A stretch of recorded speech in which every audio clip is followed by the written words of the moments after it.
É fundamental dar passos rumo a uma produção e consumo mais consciente, abraçando o compromisso que deve ser de todos com a sustentabilidade. O grande volume de resíduos produzidos, as baixas taxas de recolhas e a sua complexidade para reciclagem, aliado aos significativos impactos ambientais do setor, levou a Comissão Europeia a publicar em março de 2022 a Estratégia da União Europeia em prol da sustentabilidade e circularidade dos têxteis. Esta visa criar um setor mais ecológico, mais competitivo, mais moderno e mais resistente aos choques mundiais. Desde essa data, a União Europeia tem trabalhado num vasto conjunto de propostas legislativas que, ao que tudo indica, abrangerão têxteis usados, resíduos, acessórios e calçado. E em Portugal, como é que estamos? Segundo dados da Agência Portuguesa do Ambiente, em 2022 existiam nos resíduos urbanos cerca de 190 mil toneladas de resíduos têxteis. De acordo com a legislação em vigor, a recolha seletiva de resíduos têxteis tem de se iniciar até 1 de janeiro de 2025 e está prevista a definição da responsabilidade alargada do produtor para esses resíduos até ao final do presente ano. Contudo, a maio de 2024, ainda existe um longo caminho a percorrer para que se consiga efetuar a gestão dos resíduos têxteis, porque a recolha seletiva do mesmo é somente uma das etapas de cadeia de valor do processo. Dada a percepção do cidadão ser muito negativa relativamente ao tratamento dos resíduos têxteis, é fundamental assegurar que, quando se iniciar a recolha seletiva, o setor consegue demonstrar claramente que consegue dar o correto encaminhamento ao resíduo e reintroduzi-lo como recurso novamente na economia. Sobre esta temática, na LIPOR, pretendemos encontrar soluções com base na produção de conhecimento e na inovação que permitam a redução, reutilização e reciclagem de têxteis e de resíduos têxteis, definindo-se uma estratégia conjunta para os municípios associados. Com a execução do plano de ação da Estratégia de Preparação para a Reutilização e Reciclagem de Têxteis e Resíduos Têxteis, acreditamos que conseguiremos tornar os materiais viáveis de serem encaminhados para processos de reutilização e reciclagem, pois é de extrema importância encontrar soluções para conseguir retirar da fração de resíduos indiferenciados todos os materiais que podem e devem ser valorizados. Existe muito trabalho a efetuar face à importância do setor em Portugal. A definição de uma estratégia integrada para o resíduo têxtil que potencie e envolva todos os intervenientes da cadeia de valor é essencial para alavancar o setor e tornar-se mais sustentável, ajudando a manter-se na vanguarda mundial da circularidade. Terminando, faço votos para que este evento seja um momento inspirador, de partilha de conhecimento e de experiências, sendo que a palavra-chave é colaboração entre todos os agentes da cadeia de valor, pois só assim é possível caminhar para uma sociedade mais sustentável. Infelizmente, pelo dia que vou ter pela frente, porque hoje é o Dia Mundial do Ambiente e sendo eu vereadora do Ambiente, é exigida a minha presença noutras iniciativas, eu não vou ter a oportunidade de acompanhar a totalidade dos trabalhos, mas espero sinceramente que se sintam em casa, que desfrutem, aproveitem a beleza da casa original, onde vai ser servido o almoço e sintam sempre esta casa como vossa.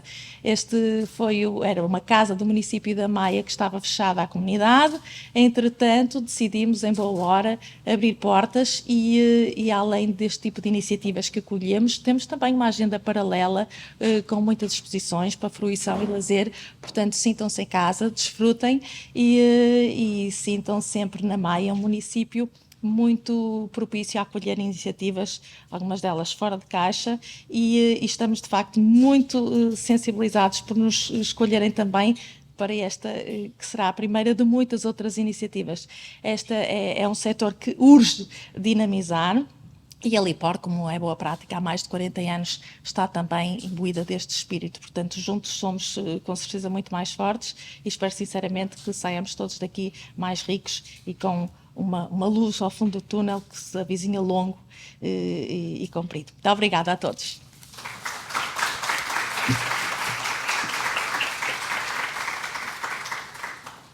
Bom dia a todos. Eu, antes aqui desta introdução, desta pequena conversa, gostaria de secundar as palavras da doutora Marta Penedo, porque realmente é um espaço maravilhoso que nós aqui temos. Muito bom. O CENIT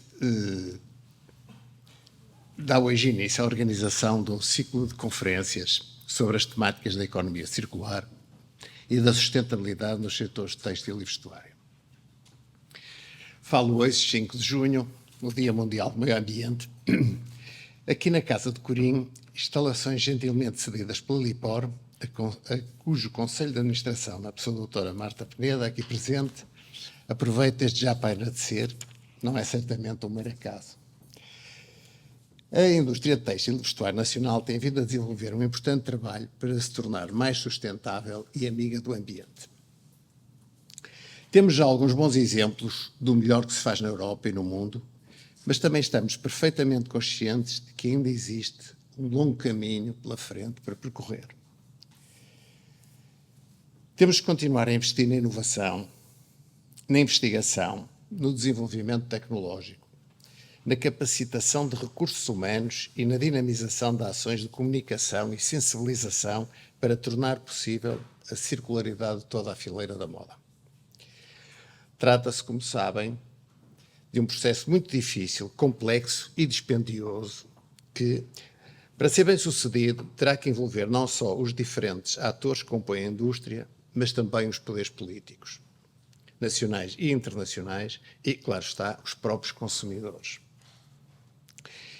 Enquanto uma das principais plataformas de promoção da competitividade da ETV nacional, o CENIT tem vindo, ao longo dos anos, a dedicar especial atenção a estas temáticas, diariamente no portal de notícias Portugal Têxtil e mensalmente na publicação física Jornal Têxtil. No entanto, dada a relevância do tema, que pode marcar indelevelmente o futuro da nossa indústria, esperamos todos pela positiva, temos que ver isto como uma oportunidade também. O CENIT vai redobrar a sua atenção e organizar ao longo dos próximos meses 12 conferências no âmbito do projeto lusitano, Agenda Mobilizadora para a Inovação Empresarial da Indústria Têxtil e Vestuário de Portugal. O objetivo passa por promover o debate e a partilha de conhecimento sobre questões como o ecodesign, a reciclagem, os novos materiais, a responsabilidade alargada do produtor, o passaporte digital do produto, entre outros. Para acompanharem em pormenor o que vai ser desenvolvido e ficarem a conhecer os temas, as datas das conferências e os respectivos oradores, convido-os a visitarem o site modaportugal.pt. Hoje, nesta primeira conferência, temos o prazer de contar com 4 convidados com experiências muito distintas, mas que estou certo vão complementar-se para conversarem sobre o tema, dos desafios do resíduo têxtil, num momento moderado pela Joana Campos Silva, a quem passarei a palavra no final da minha intervenção. A todos vós que aceitaram o convite para intervir nesta sessão, o meu muito obrigado.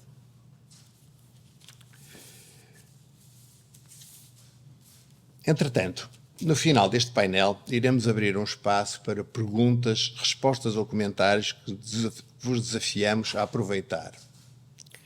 Segue-se o período de almoço e, impreterivelmente, às 12h45, a saída para a visita às instalações da Lipor. Muito obrigado a todos e espero que desfrutem desta sessão de trabalho. Até breve.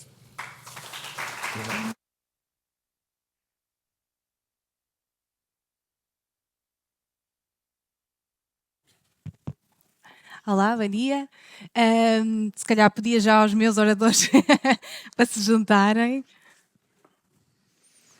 Então, antes de mais, bom dia. Obrigado pela presença de todos. Estamos muito felizes hoje de ter uma participação tão ativa nesta primeira iniciativa, do qual, como referiu o Luís Figueiredo,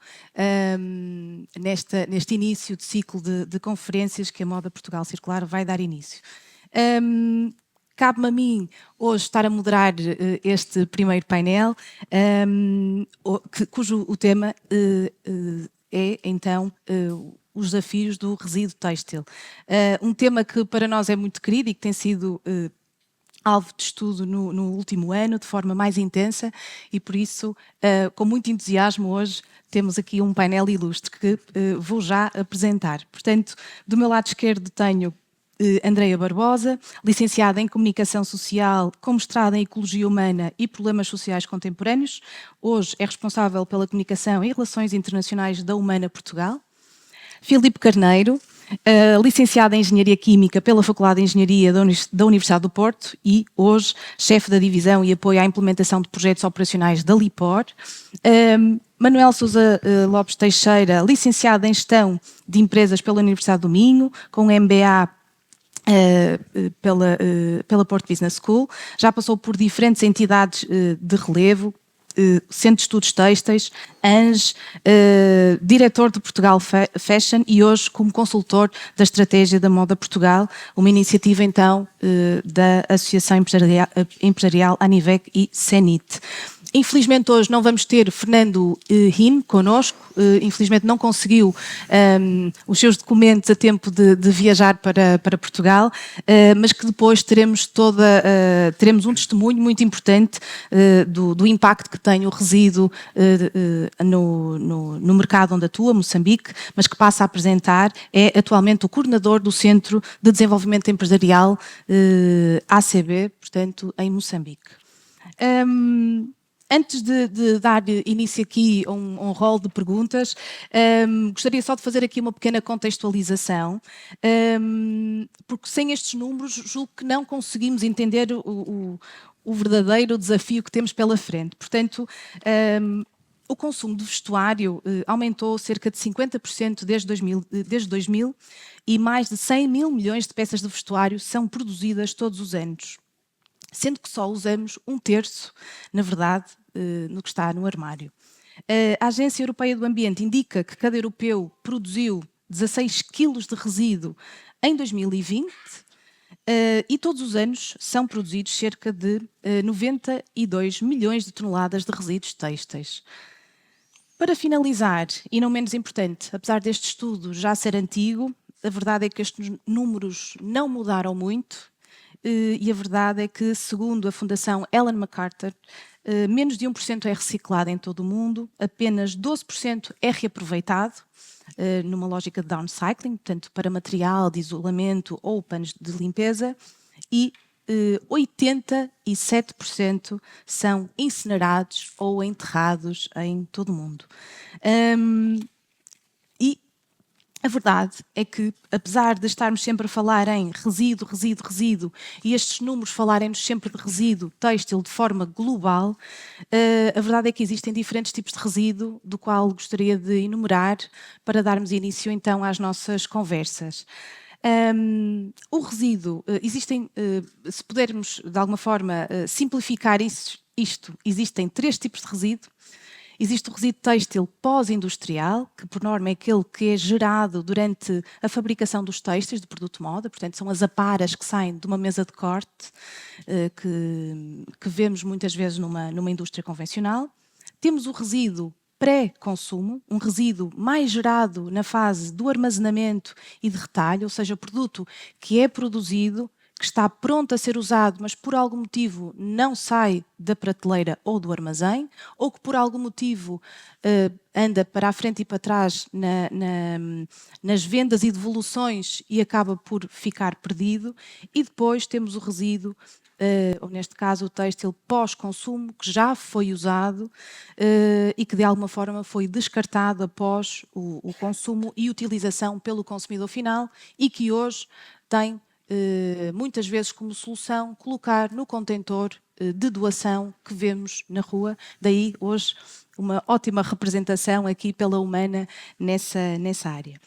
E para dar início a esta conversa começaria pelo Filipe, primeiro por ter aceitado o nosso simpático convite e ter proporcionado este encontro tão especial neste sítio e fazer esta pergunta. Filipe, apesar destes resíduos estarem associados a partes específicas da cadeia de valor, como expliquei, não é? Na verdade, eles aparecem diariamente nos contentores urbanos. O que é que eu gostaria de saber, e todos gostaríamos de saber, qual é o custo real que isto tem para o município? Bom dia a todos, já, e é também um prazer estar aqui. Isso é uma pergunta difícil, logo para começar. Eu queria, se calhar um bocado o contexto dos resíduos sólidos urbanos, que é aqui o nosso mundo. em Portugal continental, basicamente nós produzimos cerca de 5 milhões de toneladas de resíduos. E daí há pouco a senhora vereadora dizia, no Sr. da Lipor, nós temos em média cerca de 200 mil toneladas, que corresponde a 3,5%. Se repararmos, essas 200 mil toneladas, dividindo por milhão, aqui numas contas rápidas, temos uma média que é colocada por 20 quilos habitante ano por pessoa de resíduo têxtil que é colocado no resíduo diferenciado. Por isso, bastante significativo. Então, nota também que nessa quantidade não entram os resíduos que agora estão a entrar para doação, e muito bem, da reutilização. Não são considerados resíduos e, por isso, não são considerados na parte dos resíduos urbanos. Por isso, podemos dizer quase como país, há bocado a Joana estava a falar em valores a rondar os 16, 17 quilos que referiu, e nós aqui em Portugal, assim, uma média redonda, estávamos um bocadinho acima. No sistema Lipor, para quem não conhece, o sistema Lipor engloba 8 municípios, desde a Póvoa até um bocado a Espinho, sem aqui o município de Vila Nova de Gaia. Nós temos cerca, um bocadinho mais acima, a nossa média é cerca de 4,5, anda ali nos últimos anos, 4,5. Nós recepcionamos e tratamos anualmente cerca de 500 mil toneladas, 515, 520. O que estamos a falar, que no nosso caso, nós recebemos cerca de 25 mil toneladas de resíduos têxteis no resíduos indiferenciados. Porque é que temos, se calhar, um bocadinho mais acima? Temos, de que a média nacional, o primeiro fator, obviamente, são mesmo a zona urbana, que temos um poder económico superior, comparativamente à média do país, e segundo também porque, efetivamente, notamos, e temos esses dados, que alguns municípios, particularmente a Póvoa, a Vila de Conde, em que há pequena indústria que dá suporte a outras indústrias e que então o resíduo que a Joana referia há pouco, resíduos pós-industrial, muitas vezes aparece nos contentores de via pública que estão abertos e por isso é de fácil acesso. Verificamos que há empresas de diferentes dimensões, algumas mais pequenas e outras já com alguma dimensão e por isso com outra responsabilidade, diria eu, mas que infelizmente utilizam. Mas tem sido um trabalho que os municípios têm feito, também de sensibilização, de informarmos, de modo a conseguirmos corrigir, mas sabemos que é um problema premente, porquê? Porque nós reconhecemos que estamos num caminho em que a deposição de aterro cada vez é mais cara, a deposição também de incineração cada vez é mais cara e por isso muitas vezes as empresas estão confrontadas com uma falta de opções e por isso depois recorrem também aos contentores que estão na via pública abertos. Por isso, e um pouco no que a Joana estava a falar, neste caminho que nós estamos, maior produção de resíduos, maior consumo, é um assunto que nos preocupa. Para completar, só diria que a Agência Portuguesa do Ambiente e nós, enquanto entidade gestora em alta, nós temos objetivos muito claros de reciclagem e, tendo em conta que é uma fração que, como eu disse há pouco, vale cerca de 4,5%, é muito significativo para nós. E até há um plano estratégico para a gestão dos resíduos urbanos, que agora foi publicado no ano 2023, que vai ser vigente até ao final de 2030, e o que é que diz? O que diz é que o sistema Lipor, destas 25 mil toneladas, tem que ser retomadas 75%. O que isto quer dizer? Quer dizer que não é recolhidas, mas nós temos que recepcioná-las, porventura prepará-las para enviar para a indústria recicladora para depois dar essa circularidade. E estamos a falar 75% dessa quantidade, por isso estamos a falar de um valor muito significativo. Daí que temos aqui um desafio também para a indústria e também nesse sistema para os sistemas de gestão de resíduos urbanos em todo o país, temos aqui um grande desafio pela frente nos próximos anos. Então, essencialmente, primeiro um trabalho de comunicação a ser reforçado junto de quem hoje está a colocar erradamente no contentor urbano e, por outro lado, começar a aumentar as áreas de cooperação para que estes fluxos comecem a funcionar de forma mais fluida, não é? Não só pelas obrigatoriedades que... Sim. O assunto, temos muitas áreas a atacar. Obviamente, a Lipor tem um sistema integrado em que basicamente muito alinhado na questão da hierarquia de resíduos. Por isso toda a parte de prevenção, de reutilização, depois reciclagem, a nossa estratégia que segue esses princípios. E a base é o envolvimento. Aliás, toda a parte de resíduos, agora não falando até nos textos, falando em termos no geral, em termos nacionais, sabemos que Portugal, infelizmente, em várias áreas, seja nas embalagens, por exemplo, que habitualmente pomos nos ecopontos, seja agora até que está a recolha de biorresíduos, o Portugal está um pouco atrasado no cumprimento das metas europeias. Por isso, nós temos já um problema estrutural em que temos dificuldade em levar as pessoas a participar e a participar bem, porque nós precisamos de quantidade e de qualidade também. E a qualidade é um fator muito, porque depois vai impactar em toda a cadeia depois. Por isso, a questão da qualidade é uma questão muito crítica. E só queria referir também, alguns municípios da Lipor já têm a recolha por doação, e muito bem, que têm. Nós já recolhemos cerca de na nossa área geográfica, cerca de 1.600 toneladas, mas que dá um valor ainda per capita muito baixo, 1.2, 1.3, aqui falando assim um bocado de cabeça. Por isso, é um caminho também que tem que se utilizar, porque efetivamente, como todos os resíduos, nós temos que, é os 3 R's, aprendemos na escola e podemos aqui basicamente na estratégia agora também da organização é isso. E por isso a questão da reutilização é fundamental. Isso, Ainda bem, um ótimo modo para passar aqui a palavra à Andreia. Andreia, atualmente existem, pelo menos visivelmente e bem identificados no mercado, pelo menos 4 operadores que têm contentores de doação, que estão na rua, que conseguimos ver, que conseguimos entender a intenção e, pela uma contagem rápida que foi feita, são cerca de 10 mil contentores, um bocadinho menos do que isto. O que é que, para esta plateia, que certamente já foi impactada ou que já viu na rua um contentor, que provavelmente não é humana porque vocês operam, acima de tudo, mais a sul, o que é que gostaria de perguntar? O que é que diferencia a humana dos restantes operadores que hoje trabalham este mercado da segunda mão? Sim.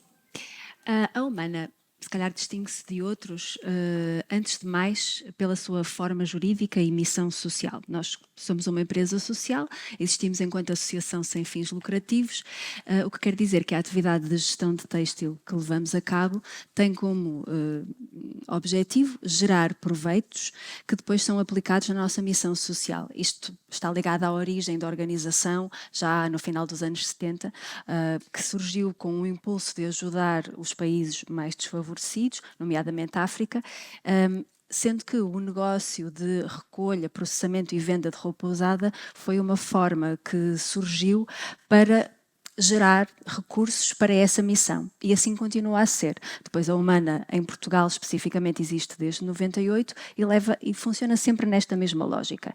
Não somos a única entidade que recolhe têxtil com esta missão social. Por exemplo, a Caritas também o faz, estando, acho eu, menos representada aqui no Norte, porque eu acho que esta atividade eles só a têm em alguns distritos ou em algumas Caritas diocesanas mais a sul que estão envolvidas nisto. Mas portanto, aí assemelham-se a nós porque também o fazem com o intuito de gerar proveitos que depois são investidos em missões, em ação social. Depois, outra coisa que nos distingue, se calhar ainda de forma mais forte, é o facto de termos uma rede de lojas. Em Portugal são 21, de venda de roupa em segunda mão ao público. E nesse aspecto do retalho, da possibilidade de proporcionar a reutilização desta roupa recolhida, efetivamente acho que somos caso único. Pode-se comprar em segunda mão em muitas lojas diferentes, mas com esta escala da rede de 21 lojas e o turnover que estas lojas têm, isto é realmente um aspecto distintivo.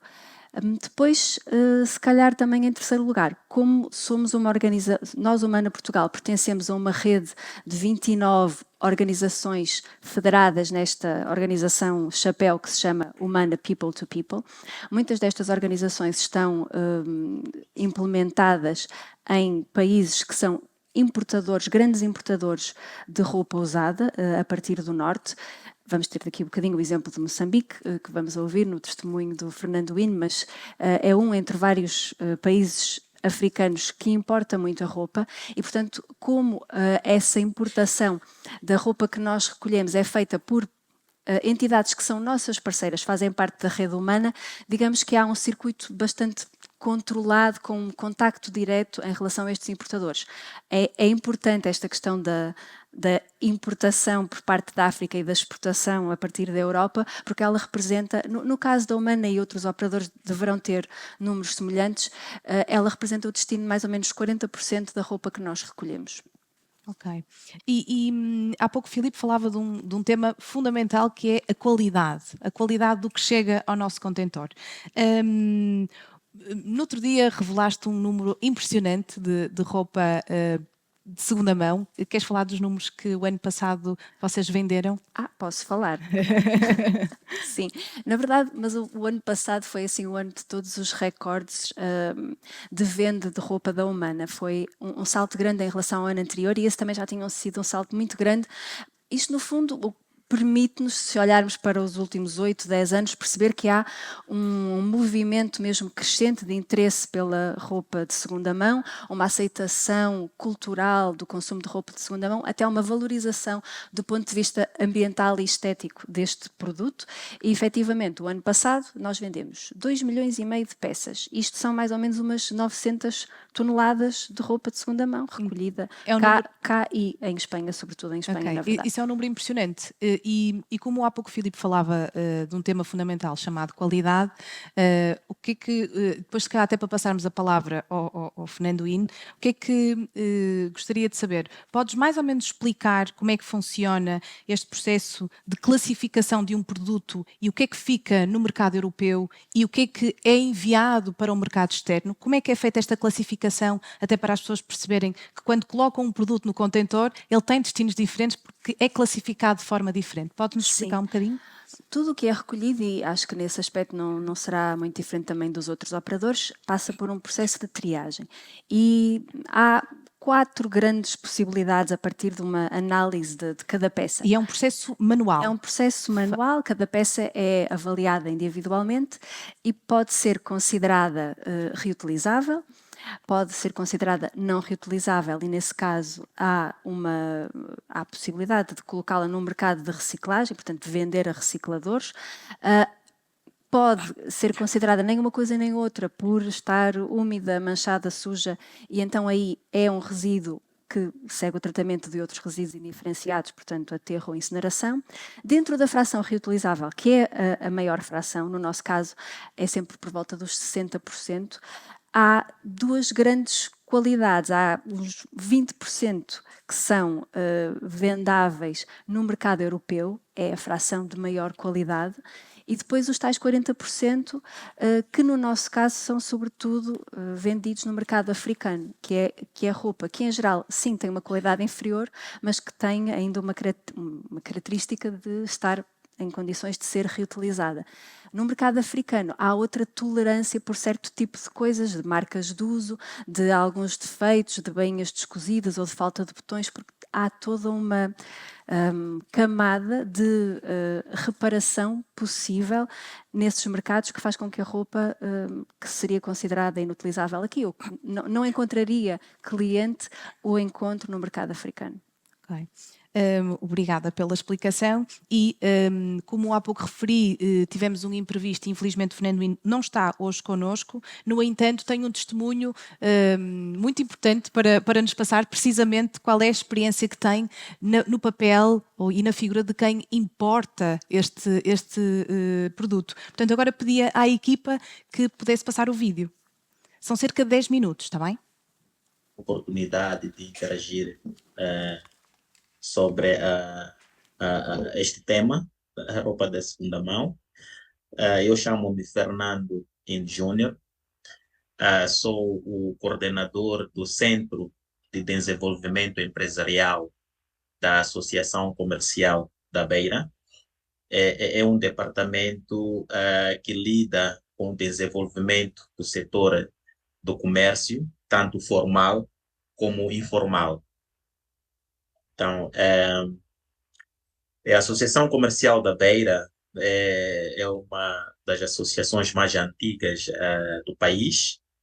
Foi fundada em 14 de setembro de 1893.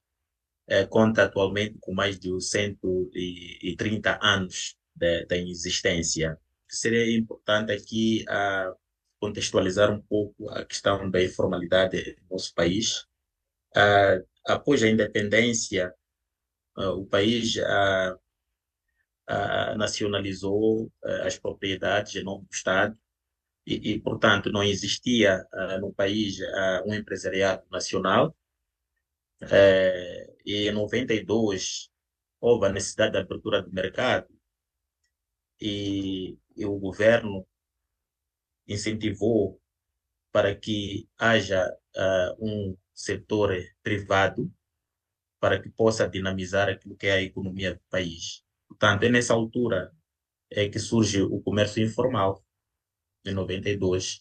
O comércio informal, onde a maior parte era composta na altura por mulheres, não é, que vendiam nos mercados e produtos já da primeira necessidade. E com o tempo o país foi fortalecendo esses grupos dos informais e alguns deles passaram para o setor formal, que são o empresariado formal nacional que existe atualmente. Mas o setor informal, ela continua até hoje, porque foi o setor informal que começou toda a dinâmica empresarial formal do país. Portanto, indo para a questão da roupa da segunda mão, que é o tema que estamos a abordar, a roupa da segunda mão, praticamente, ela surge como uma assistência humanitária em Moçambique, não é, para apoiar a população que estava num estado de emergência. Isso foi depois principalmente na Guerra Civil, onde a população tinha essa assistência humanitária em termos da roupa da segunda mão. E, portanto, com o tempo, esta roupa da segunda mão foi introduzida no mercado nacional, para que mais população tenha benefícios em termos de ter condições de ter um vestuário uma roupa para vestir. Portanto, ao entrar no mercado, a roupa da segunda mão, ela entra no mercado em termos do comércio.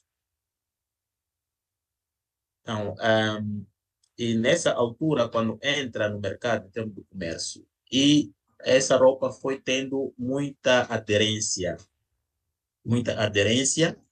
em termos daquilo que é a necessidade da população local. Portanto, hoje, posso dizer que é a roupa da segunda mão que está trazendo um impacto em termos daquilo que é o sustento de muitas pessoas cá em Moçambique, principalmente as mulheres e jovens. E depois também temos os alfaiates que se posicionam naqueles locais, que eles sobrevivem por causa da roupa da segunda mão, que significa que temos lá nos mercados locais uma cadeia de alfaiates, costureiros, assim podemos dizer, não é? Alfaiates, que depois de se abrir o fardo, então essa roupa é levada para os alfaiates para pequenos ajustes ou mudar de feitio da roupa ou aproveitar do pano para fazer outro tipo de roupa para crianças. Pronto, há muita criatividade. Em 2017, 77,7 milhões de dólares de textos importados em Moçambique no ano 2017. 59 milhões de dólares são de roupa usada e os restantes 18,7 milhões correspondem a roupa nova proveniente maioritariamente da China. Isso o que quer dizer? Quer dizer, estamos a falar aí de 80%, por aí 80% da roupa que está sendo usada em Moçambique é roupa da segunda mão. Em relação aos resíduos sólidos, não é, provenientes da roupa da segunda mão, eu posso dizer, naquilo que a gente vê no dia a dia, é muito raro termos impactos negativos diretamente ligados aos resíduos da roupa da segunda mão. Portanto, é importante aqui referenciar que, ao nível, por exemplo, da cidade da Beira, nós temos uma autoridade municipal, não é, que faz a gestão de resíduos sólidos ao nível da cidade, e que esta entidade ela tem colocado contentores em vários mercados ao nível da cidade que vendem, não é, produtos, não só roupa de segunda mão, vários tipos de produtos, onde os resíduos sólidos são depositados nesses contentores que são colocados pelo município. feliz ou infelizmente, é a única entidade que faz a gestão dos resíduos sólidos na Universidade da Beira, neste momento. Naquilo que nós temos observado, os tipos de resíduos que são depositados nos contentores, dificilmente vê-se a roupa da segunda mão, mesmo roupa nova, né? Roupa da primeira mão, assim posso dizer. É muito difícil. Os resíduos são mais comuns ao nível da cidade, da província, são resíduos que provêm de plástico, papel, resíduos orgânicos provenientes dos restos da comida, de material de construção, resíduos provenientes de construção civil, não é? Obras, não é? Então, em relação à roupa da segunda mão, é muito difícil encontrarmos esses tipos de resíduos nos contentores. Até porque, em termos daquilo que é a utilização da roupa da segunda mão, há uma reutilização que a gente tem observado nos mercados informais, né? Os resíduos, a roupa que supostamente nós achamos que já não serve, é reaproveitado pelos costureiros, alfaiates. Eles levam aquela roupa que acha-se que já não é adequado e com a criatividade vão produzindo outros tipos de peças, não é, para crianças, outro tipo de bolsas, ah, e vão reinventando, não é, com esse tecido que não que se diz que não é resultado de resíduos, não é, sólidos. Então, não vemos assim um impacto negativo no meio ambiente com os resíduos provenientes da roupa da segunda mão. Ainda não temos esses casos, felizmente, cá em Moçambique. O aspecto negativo que talvez podemos descobrir é em relação à questão da organização deste setor. É muito raro, mas possivelmente isso pode acontecer, a empregabilidade de crianças para poder apoiar o carregamento de fardos, não é, envolver crianças na venda da roupa da segunda mão. Então, tem acontecido isto, mas não assim em grande escala. São casos raros, mas nós vemos que o desafio é organizar esses comerciantes de roupa da segunda mão em associações e grupos, de modo que possa se colmatar todos os aspectos negativos que existem em relação à venda de roupa de segunda mão. Sou consumidor da roupa de segunda mão. Como disse, a maior parte da roupa que está disponível não é no nosso país, é roupa da segunda mão, não é roupa da segunda mão. De tal maneira que, pela qualidade, sendo mesmo da segunda mão, mas a qualidade ainda é de se apreciar, é de se apreciar. Portanto, o que leva as pessoas a apostar mais na roupa da segunda mão? Por causa da qualidade, não é? Ainda tem uma durabilidade, não é? O material é um material de qualidade e resiste muito tempo, tem longos anos de duração. Por isso que há muita aposta na roupa da segunda mão. Qualidade, durabilidade, não é? E também a questão da moda, não é? A roupa da segunda mão, pronto, traz também uma abordagem de moda. Não há nenhum conflito entre a roupa tradicional, que é a capulana, com a roupa da segunda mão. Por quê? Porque a capulana ela tem seu lugar. Ela tem o seu lugar, ela é usada nos momentos propícios, não é?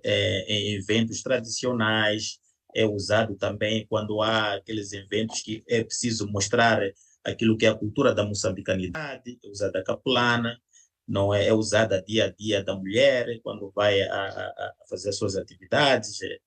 Mas, portanto, a roupa da segunda mão, ela veio para complementar, então, ele complementa a capulana. Muito obrigada. Filipe, isto não foi combinado e ele voltou a referir a importância da qualidade. Gostei particularmente quando Fernando partilhou o momento em que é preciso muita criatividade. E se calhar dava esse modo para passar aqui ao Dr. Manuel Teixeira, porque os estudos indicam que 25% da matéria-prima é perdida na produção. Ou seja, neste momento estamos a retirar recursos da natureza e quando vamos para uma mesa de corte, infelizmente 25%, 20% a 25% é perdido, mesmo já usando muita tecnologia. Temos aqui vários industriais hoje, como sabem, que a maior parte das vezes usa-se máquinas de corte já bastante avançadas que já fazem essa otimização da matéria-prima e mesmo assim continuamos com estes números. Tendo em conta a nova diretiva do ecodesign, há 2 temas a salientar. Seremos obrigados a incorporar resíduo nos novos produtos, portanto, produtos de primeira mão, vamos dizer assim, e ainda seremos proibidos a destruir peças não vendidas. Portanto, o tal tema que há pouco falava do resíduo pré-consumo, que muitas vezes é um produto que está ainda ou na prateleira ou em armazém e infelizmente não sai para venda. A indústria está pronta para ser criativa para mudar o seu modelo de negócio? Obrigado, Joana. Só aqui 2 notas sem fugir à sua questão. Uma, eu estou a estudar este assunto no último ano e meio e é uma área nova para mim, esta questão do resíduo e da reciclagem, é completamente nova. Confesso que estou há tantos anos na indústria do vestuário e nunca nos preocupamos muito com esta área. Nunca. Nós éramos uma indústria linear e, portanto, esquecíamos, depois de sair das nossas fábricas de confecção, era mais ou menos esquecido. O produto era absolutamente esquecido. E tenho descoberto toda uma realidade que existe. Existe toda uma realidade. E uma das coisas mais curiosas que eu aprendi há pouco tempo, essa foi há poucas semanas, é que existe mercado para quase tudo, em termos de resíduo têxtil. Inclusive para o single shoe, que eu tive que perguntar a um senhor que estava a falar, era sírio, tive que perguntar várias vezes se era verdade. Existe mercado para o sapato que não tem par. Existe. E paga-se por isso. E eu acho que se existe mercado e há pessoas que compram um sapato que não tem par, é possível utilizar quase tudo. Portanto, isto foi o sinal, isto é o sinal mais positivo em termos de reutilização que aprendi nos últimos tempos. Essa é a nota. Sobre a pergunta que fez. Há pouco tempo, um CEO de uma importante marca europeia disse que estimava que próximo de 70% do tecido que eles mandavam, sei lá, fazer, podia não ser aproveitado. Entre o que se perdia na mesa de corte, o que se perdia em amostras, o que se perdia no que era vendido, mas que podia chegar a 70%. É loucura. É loucura. Absolutamente. Estamos a falar de uma marca de segmento alto que assumia que fazia uma operação logística conservadora no sentido que nunca queria que o produto faltasse ao consumidor. E, portanto, compraria admitindo que parte daquilo que estava a comprar não ia vender. Mas uma coisa é que podia faltar, o produto nunca podia faltar. E, portanto, havia muito produto não vendido e isso fazia parte do seu modelo de negócio e as margens que eles tinham no seu modelo de negócio permitem ter muito produto que não é vendido. Portanto, isto tem que se acabar. Tem que acabar até porque a legislação vai nesse sentido. Bem, e, portanto, como é que nós colocamos em relação a isto e eu a pensar do lado da indústria? Portanto, tenho aqui um desafio, fui desafiado para pensar como é que a indústria têxtil vestuário se devia posicionar e que posições devia tomar relativamente a esta situação. Eu começava por sublinhar uma expressão que tenho usado algumas vezes, vou agora precisá-la, que é tsunami. Nós estamos perante um tsunami. Um verdadeiro tsunami. E eu vou precisar porque talvez neste momento seja mais correto dizer que é um tsunami legislativo. É um tsunami legislativo que está em andamento, que tem um timing e uma profundidade que ainda não está totalmente definida. Isso tem a ver com lobbies no mundo, isso tudo em Bruxelas. Parece que estamos todos do mesmo lado e todos queremos a mesma coisa, mas não é verdade, porque isto põe em causa muitos modelos de negócio e pode pôr em causa muita indústria e, sobretudo, muitas marcas que podem não se adaptar a uma nova legislação e, portanto, eles não podem dizer que é contra. mas em Bruxelas há uma pressão forte para que alguns prazos deslizem no tempo para que possam se adaptar. Eu acho que, do ponto de vista da indústria portuguesa, interessa entrar nesta corrida e corrê-la a passo rápido. Nós estamos numa indústria que, enquanto cluster, é dos mais consistentes e mais sólidos que existe na Europa e que nos últimos anos tem sofrido imensos impactos fortíssimos com pressão nos preços. E se nós tínhamos tido uma pandemia que tinha sido terrível, que parou grande parte das nossas confecções porque deixou-se vender vestuário como este, só se vendava um vestuário mais confortável e os textos lar, tivemos na pandemia um crescimento, um boom do comércio eletrónico.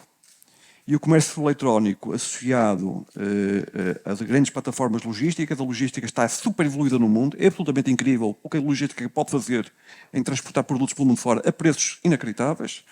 E, portanto, esse casamento entre comércio eletrónico e logística, com domínio que passou para lá da Ásia e Europa, e sobretudo os Estados Unidos não contavam com isso, tem feito chegar, neste momento, às casas do mundo ocidental, produtos de baixíssimo valor monetário, valor de qualidade. E, portanto, isto é impactante na nossa indústria, muito impactante. Nós estamos a perder algumas marcas no mundo ocidental porque deixam de poder operar, estão com quebras de vendas significativas e, portanto, voltando à questão da indústria, nós temos todo o interesse em rapidamente fazer avançar esta legislação para fazer cumprir e termos um terreno de atuação mais ou menos equilibrado, porque estamos a competir com indústrias que não têm cuidado nenhum do ponto de vista social e ambiental, absolutamente nenhum. Este tema não é novo para a nossa indústria, há algum tempo que já reclamamos isso e quase nunca fomos ouvidos. Porque, até há pouco tempo, a questão dos interesses do retalho e, sobretudo, com a desculpa que é o consumidor primeiro. Estas preocupações nunca foram tidas. E por isso tivemos este alargamento e abertura completa do comércio do têxtil e vestuário sem qualquer controle. Sem qualquer controle. Continuam a chegar à Europa produtos que têm químicos que são proibidos na Europa. Que as nossas fábricas não podem cumprir, não podem utilizar, no entanto chegam por vários canais. E, portanto, aqui interessa claramente fazer esta mudança de jogo, porque nós estamos neste momento do lado da indústria. Peço desculpa para quem não é da indústria e acha que isto é menos interessante, mas pelo lado da indústria nós estamos nos últimos anos do lado perdedor. Uma indústria na Europa que tem que cumprir está do lado perdedor. Mas de alguma forma Portugal já está a reagir. Tá, vamos já ir. Não é, felizmente esta questão está a chegar também a outros setores que achavam que eram intocáveis na Europa, que era a indústria automóvel, e que neste momento está em pânico total e absoluto na Europa, que acha que tem os dias contados face ao domínio da fileira elétrica dos países asiáticos, China e Coreia do Sul, que se a indústria automóvel for toda eletrificada, vão dominar o negócio do automóvel no mundo. Bem, e, portanto, Portugal está a reagir. Portugal está a reagir até porque Portugal já tem condições de base de atuação inacreditáveis. As nossas indústrias podem consumir energia completamente verde. É dos poucos países do mundo onde pode garantir que tem uma confecção a trabalhar, e até parte da têxtil, em trabalhar completamente com economia, com energia verde. E já agora temos de tirar algum benefício disso, que não temos tirado, porque durante uns anos pagámos energia em Portugal mais cara que pagaram nos outros países. Porque tivemos de fazer um investimento forte nas energias renováveis e que foram pagas pelo consumidor. O consumidor, seja famílias, sejam empresas. E, portanto, há algumas empresas, eu diria que grande parte delas até estão aqui presentes, o que isso fico contente por um lado, mas por outro lado fico um bocadinho preocupado porque acho que muitas vezes somos quase sempre os mesmos. Eu gostava que isto multiplicasse rapidamente por 10 e por 20 e tivéssemos aqui mais empresas a investir nesta área. Mas aqui as empresas que apostam na questão da reciclagem, acho que estão aqui quase todas representadas. E portanto, estamos a fazer. Estas empresas têm histórias para contar. Provavelmente o debate depois pode intervir. E nós estamos muito contentes com isso, mas é pouco. Temos que ir mais longe. E há uma coisa que é assumida já a nível internacional. A circularidade da indústria deste vestuário, portanto, a questão depois da recolha de produto, seja depois a concentração, a triagem, desfazer, e depois a reciclagem em si, é todo um elo da parte desse ciclo que não está preenchida, ou está subrepresentada, e não está balanceada com o resto da indústria, e que requer investimentos significativos, investimentos esses que não são possíveis de fazer apenas pelo lado privado. Não são possíveis. Portanto, vai ter que existir dinheiro público, isto é assumido, dinheiro público para conseguir fazer isto. Não é diferente daquilo que foi feito em energias renováveis. As renováveis também houve dinheiro público. E houve até aumento de tarifas para o consumidor para conseguir financiar. Tem que haver dinheiro público para conseguirmos fazer a circularidade. E Portugal tem que estar na linha da frente. Pelas razões que expliquei. Temos um cluster consolidado, integrado, de enorme qualidade, que neste momento está a ser fustigado por uma concorrência profundamente desleal. Não significa que não existam nichos de mercado que as coisas estejam a correr bem. Nós temos o grosso das nossas empresas neste momento pressionadas com a questão do preço. Muito pressionadas. Com descidas de preço. Esta semana estive reunido com um retalhista europeu, um grande retalhista europeu, que me falava que em Portugal os preços estão a subir porque os industriais tiveram que incorporar subidas significativas de salários. Os salários em Portugal nos últimos anos subiram. No entanto, o escritório dele, na Ásia, tem neste momento ofertas de redução de preço em relação ao ano passado de 15%. Ele diz, como é que eu consigo continuar a comprar em Portugal? Se só foi possível introduzindo estes fatores de justiça ambiental e social que nós queremos antecipar. O nosso grande desafio é conseguir que isto seja feito nos timings certos e com a profundidade necessária. E essa tem alguma dúvida. Temos algumas dúvidas, se é possível, porque há, de facto, muitos lobbies, alguns claramente querem fazer deslizar isso, e isso é talvez aquilo que é o fator mais determinante para o qual nós temos de fazer uma força global, conjunta, de todos os portugueses que operam nos mercados internacionais, sobretudo na área do associativismo e da área política, para que isto possa ir para a frente nos tempos que nós desejamos. Infelizmente não se está a falar ainda em reduzir o consumo, fazer menos e vender melhor, não é? Mas posso dizer, já se fala, nota-se, há uma redução de consumo na Europa. Primeiro, na pandemia, depois houve um boom, a seguir à pandemia, houve um boom de consumo, dispararam. E nós em Portugal sentimos isso, tivemos um boom de procura de produtos a seguir à pandemia. Não foi tudo ao mesmo tempo. Os textos lá foi durante a pandemia, depois a roupa de malha de conforto também no final da pandemia, depois uma roupa mais ligeira e o vestuário mais formal mais tarde, francamente. E entre uns e outros houve uma diferença perto de 1 ano e meio. A retoma não foi igual para todos. E, portanto, houve essa retoma, mas imediatamente estamos a ver que é uma quebra de consumo. Quebra de consumo pela questão da crise energética que assustou muito o norte da Europa, sobretudo a Alemanha. A Alemanha viveu todo o inverno num pânico de não ter energia para aquecer as suas casas. E a questão, entretanto, da guerra na Ucrânia. Mas há mais do que isso. Há já uma alteração do comportamento consumidor no norte da Europa de pessoas e famílias que querem comprar menos e querem comprar melhor qualidade. E esse é o consumidor do futuro. Portanto, isso vão fazê-lo por sua iniciativa. É verdade que estamos a falar de países ricos e de pessoas que têm orçamento que permite fazer isso. E estão a procurar. No norte da Europa estão a aparecer novas marcas com este ADN. A querer ocupar este mercado que está a crescer, que está a aparecer. São pequenas quantidades ainda. Em Portugal, menos. Em Portugal, o nosso consumo é dominado pelo preço baixo. É claramente dominado. E também estamos a ficar famosos pelo tipo de resíduo que também produzimos, não é? E também por resíduo. Outra vou meter aqui em área que os curiosidade. senhores sabem muito mais do que isso. O resíduo do consumo, pós-consumo em Portugal, é de muito menor qualidade do que é no resto do país, porque tem a ver com o poder de compra. Se calhar utilizamos também mais tempo a roupa. Levamos a roupa até mesmo para ficar rasgada.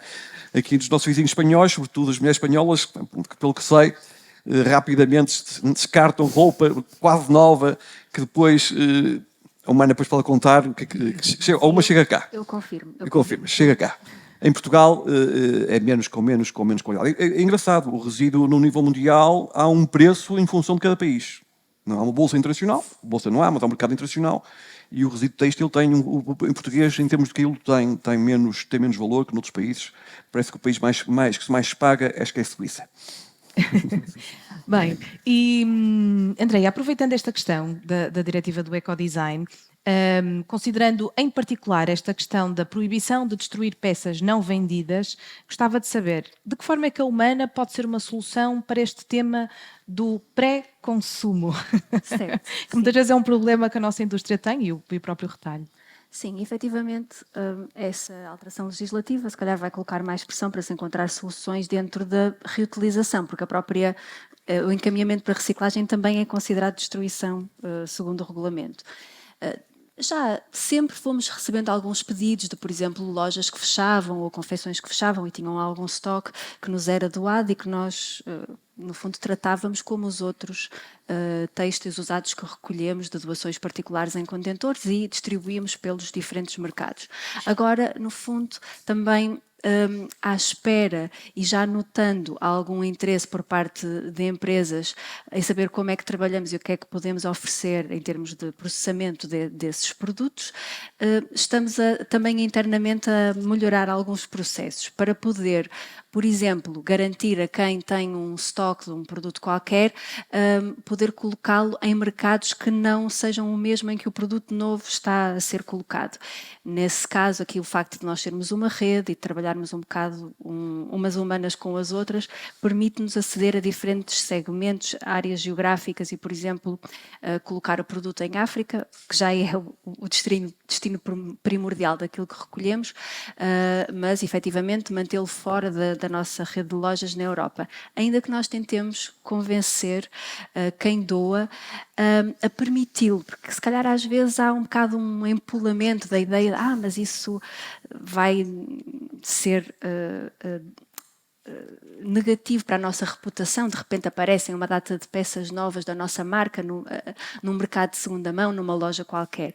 A verdade é que se o processo for bem gerido, pode haver um efeito de diluição, não só nas nossas lojas em Portugal, como depois em Espanha ou em França, trabalhamos em conjunto, e aí o produto vai simplesmente poder gerar mais valor e se calhar até encontrar um mercado mais adequado àquilo que o produto é. Mas se bem que o que entendo, portanto, a empresa faz uma doação à Humana e como é que funciona por norma esse processo? Portanto, vocês vão, como estavas a explicar, a diluir esse produto por diferentes mercados para não haver... E que outro tipo de benefícios a empresa pode ter?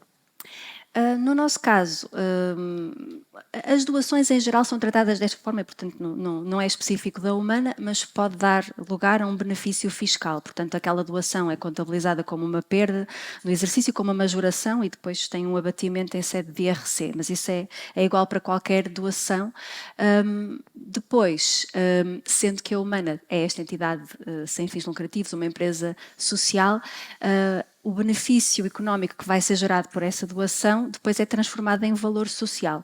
E nós também estamos a trabalhar um bocado no aprofundamento depois do reporting desse próprio valor, que ainda não estamos em medida de transformar uma doação de uma certa quantidade em pessoas impactadas ou numa medida de impacto social, mas estamos a trabalhar nisso. De alguma forma irá existir uma rastreabilidade desse produto, pelo menos sabemos qual é o fim desse produto. Sim. Eu tinha uma pergunta para a Andreia, mas eu se calhar vou passar primeiro ao Filipe, porque esta pergunta cruza-se. Neste estudo que temos vindo a fazer no último ano, um dos temas que mais nos surpreendeu é o que é ou não resíduo. E já percebemos que todos os diferentes operadores que estão neste momento da economia circular deparam-se com este tema e têm diferentes visões. Portanto, Filipe, a obrigatoriedade da recolha seletiva de resíduos têxteis entrará em vigor dia 1 de janeiro de 2025. No entanto, a Agência do Ambiente considera que tudo o que é colocado num contentor de doação não é considerado resíduo. Do ponto de vista da LIPOR, como é que olham para este tema e, caso não seja considerado resíduo, como é que podemos assegurar a rastreabilidade desta matéria-prima? Primeiro, uma correção. A recolha seletiva de resíduos têxteis deve começar até 1 de janeiro de 2025. Até. É um pormenor que faz muita diferença. Como é que nós vemos? Foi aqui falar já vários temas e há um que é fundamental, que nós precisamos de definição legal. Nós precisamos de uma legislação clara e simples para todos nós nos percebermos. Eu começaria logo, ainda antes de ser resíduo no resíduo, o que é o fluxo têxtil? Temos aqui a engenheira Maria José, que saúdo, ele e a engenheira Brás Costa. O calçado entra? Sim ou não? Os acessórios entram sim ou não? Muitas vezes são utilizados também os contentores para pôr brinquedos e isso. Isto é, há uma panóplia, a partir do momento que colocamos um contentor na rua, há uma panóplia de materiais que são colocados, muitas vezes porque estão interligados e as pessoas até muitas vezes na sua boa vontade, porque querem, isto tem valor, por isso vou colocar para ser reutilizado, para ser reciclado, colocam lá e que faz com que a gente receba nesse fluxo. Por isso, a primeira questão que temos que colocar é o que é efetivamente o fluxo para o resíduo têxtil, o que é que inclui? É a primeira questão que eu acho que é fundamental e que neste momento estamos em junho de 2024 e não sabemos. Depois então a questão do resíduo no resíduo. A relação não estava preparada E para até pela vossa experiência, até noutros fluxos, ou seja, essencialmente qual é a interpretação que o consumidor faz, porque isso é interessante esse ponto de vista, lá está. Como consumidor final, coloco este produto aqui, não, afinal ele não tem uso, mas cá, não vou colocar no contentor urbano, vou colocar no contentor de doação. Isto é de doação, não é reciclagem. Existem algumas dúvidas. Que experiência é que vocês têm? Até podem ser de outros fluxos que vos mostra que o consumidor nem sempre consegue fazer a distinção do que é resíduo ou não. Sim. Continua com a parte legal, que é o primeiro desafio que nós temos aqui. A parte legal, o que é que nos diz? Diz algo que pode... O que é a definição de resíduo no âmbito? É algo que a gente se quer desfazer, ou que pretendemos desfazer. Tem uma definição muito lata em que cabe quase tudo. Depois tem havido aqui alguns esclarecimentos. O que é que diz? Uma peça, vamos pegar uma peça de roupa, ou até podemos pegar um equipamento eletrónico, para não estar a focar só. Algo que não carece de ser de qualquer tipo de reparação, não entra supostamente, não é resíduo.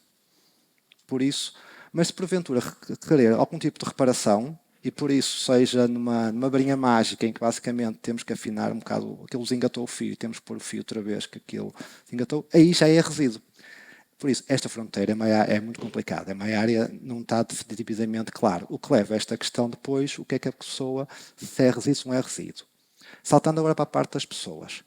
Nós posso partilhar numa Alipor que os municípios associados fez um pequeno teste em que colocamos um resíduo, um contentor junto de um contentor de doação, colocamos um contentor também para resíduos têxteis. E trabalhamos, está aqui a engenheira Sara Fernandes que trabalhou esse caso, em que trabalhamos com a parte de ter ilustrativo, ser claro para a pessoa, se lesse exatamente o que é que podia colocar e o que é que não podia não colocar. Fizemos a experiência durante ali uns meses, em zonas diferentes, em termos de área geográfica, em termos de poder económico, pronto, ali algumas variáveis, de modo a ser representativo, e chegámos ao fim, abrimos o contentor e tínhamos tudo. Era uma mistura, continuava a ser uma mistura heterogénea, nesse sentido, o cidadão não nos surpreende, porque nós, falávamos há pouco, nós em termos de reciclagem, até nas embalagens plásticas, por exemplo, ainda temos graves problemas também de qualidade. Há um famoso que é inicialmente o Tetra Pak, as embalagens de leite punham-se num contentor azul, já há mais de 20 anos passou só para no amarelo e muitas vezes as pessoas ainda pensam que se pode colocar no azul. São mensagens, é muito difícil sensibilizar e depois conseguir com que as pessoas separem corretamente, porque isso depois impacta fortemente na nossa atividade. O que é que eu diria mais? O que é que tem acontecido aqui? E agora que estamos mais jato. O que acontece é, nós somos uma entidade, nós temos que reportar tudo. E por isso, quando nós olhamos, há pouco, quando falava dos 5 milhões de resíduos urbanos, nós sabemos exatamente para o papel, para as embalagens plásticas, cruzamos com os números das entidades gestoras, vemos que está no mercado e as questões estão mais ou menos, consegue-se ter uma ideia do grau, a percentagem de que estamos a conseguir reciclar, a recolher, a reciclar, porque temos a questão das perdas. Da parte dos têxteis têm esta dificuldade, que aí eu acho que carece a APA de resolução, porque há muitas implicações se é têxtil, resíduo ou não resíduo. Eu dou um exemplo, por exemplo, nós se recebemos um resíduo têxtil, o primeiro passo que vamos ter que fazer é, se o material tiver potencial de reutilização, não faz nenhum sentido mandar para a reciclagem. Tem isso, sobe ao mercado, toca para a reutilização. Mas como entrou como resíduo, ele pode sair, eu não sei neste momento, porque isso implicava uma desclassificação do resíduo. E também não está definido qual é que é as regras para acabar o fim do estatuto de resíduo. Por isso, há aqui várias áreas que estão a impactar. Por isso, temos aqui um grande desafio pela frente. Agora, Eu acho, porque há variáveis que nós não podemos esquecer-nos. Agora começamos a parte dos biorresíduos. Muitas vezes já temos resíduos também para a recolha de biorresíduos. Isto é, em termos de espaço de ocupação pública, nós não podemos ter 20 contentores. Isto não é totalmente impossível. Nós temos que potenciar os sistemas de recolhas que nós temos. Seja para o calçado, para os textos, nós temos que potenciar. Se uma zona tem porta a porta, como falava aqui a senhora vereadora investidora da Lipor, e a Maia é um belo exemplo disso, provavelmente, estou a especular, mas se calhar uma vez por mês ou uma vez por trimestre pode-se fazer uma recolha dedicada num dia tal, em que é publicitado, em que se recolhe têxtil e calçado.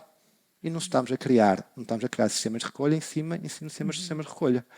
Há sistemas que nós temos, por exemplo, no sistema de Lipor, há ecocentos móveis que recolhem uma panóplia várias de resíduos, desde papel, resíduos eletrónicos, periodicamente são movidos e estão uma semana em cada um dos espaços, vão rodando. Já pode ser um ótimo local para as pessoas poderem colocar o resíduo, o têxtil, chamemos-lhe o que quisermos. Por isso. E também os outros resíduos que tivermos. Por isso, nós temos que otimizar os sistemas de recolhas que nós temos. Porquê? Porque também, depois nem esqueço de responder à sua pergunta inicial. Um dos processos mais caros na recolha de resíduos agora é a recolha efetiva. É um caminhão que anda a recolher. O preço do combustível, os recursos humanos que tem, as amortizações das viaturas. É um preço bastante significativo que temos. Por isso, indo para fluxos cada vez mais, tem densidades cada vez mais leves, isto é, menores. Uma coisa, um caminhão leva resíduos diferencial, leva 6, 7 toneladas. Quando se faz uma conta por tonelada, isto até é um valor simpático. Mas quando se faz, por exemplo, agora para o sistema oposto, para embalagens, uma embalagem leva 2, 3 toneladas só um caminhão e já vai cheio. O custo é muito superior. Por isso, nós temos que otimizar os sistemas de recolha e temos que criar aqui sinergias que têm vantagens económicas e ambientais. Bem, ótima explicação. Andrei, ainda sobre este tema, e muito rápido, porque tenho aqui outras coisas que gostava de perguntar. A Humana tomou recentemente uma posição pública sobre a nova proposta à Convenção da Basileia, que foca precisamente sobre esta questão do objetivo de submeter uma transferência do resíduo têxtil para mecanismos de maior controlo. Os têxteis com potencial de reutilização não devem ser considerados resíduos? Qual é a posição que vocês têm? Sim.